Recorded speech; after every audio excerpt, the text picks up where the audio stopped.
Gjatë shqyrtimit gjyqësor në seancën e tretë,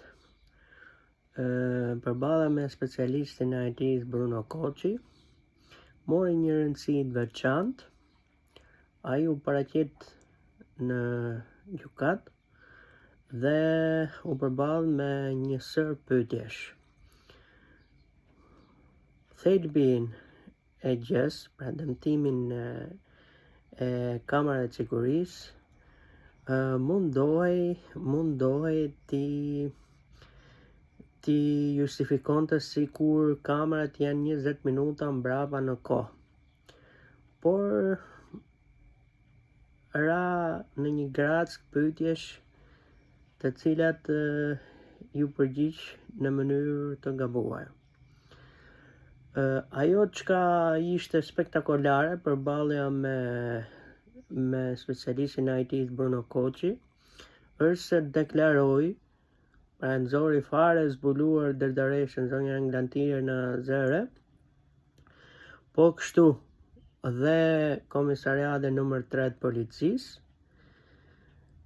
deklaroi që pamjet filmike kemi nxjerr vetë pa përfaqësues ligjor, siç e parashikon ligji vetëm me urdhër të dërdareshës, zonja Englantina Zër. Pra, deklarimi i tij, ky deklarim që unë posedoj dhe në materiale viziv, audio të marra nga gjykata e shkallës parë, rezultoi deciziv dhe shumë i rënd nga pikpamja zbatimit ligjit për drejtoreshën zonja Englantina Zëre. Gjithashtu bë edhe për komisariatin numër 3, gjithashtu edhe gjyqtarit nuk i dha shans që të abuzonte më tepër. Por edhe në një version të tillë, gjyqtari zoti Petrit Çomo arriti ta zhdukte fare. Me shumë përpjekje, me shumë procese gjyqësore një pas njëshme, arritëm që ta fusim pjeshtësisht në fashikull. Këtë akoma dhe sot nuk është i plot, sepse gjyqtari në fashikujt e tij nuk deklaron mospërputhjet e deklarimeve të çdo pjesëmarrësi gjatë shqyrtimit gjyqësor. Një gjest shumë i rënd, shumë i ulët nga gjyqtari zoti Petrit Çomo.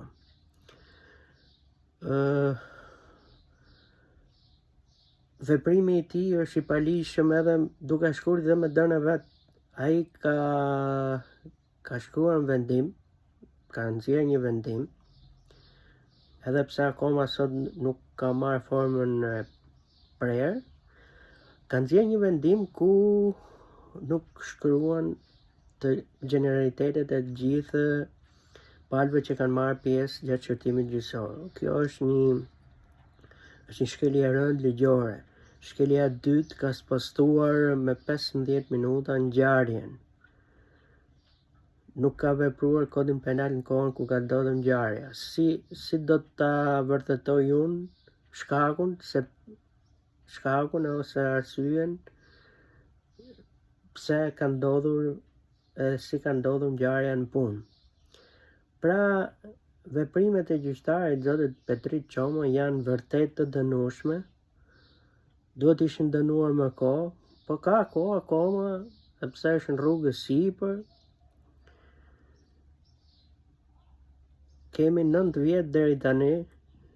Çomo merr rrogën, kurse unë maksimumi arrita të isha një punojës sërish në Bashkinë Tiranë, por një punojës stafës, një mbështetës në staf.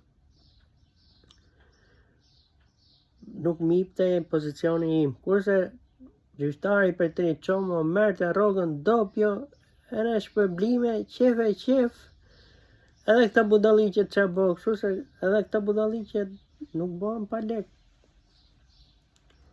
Po është tjetër kapitulle.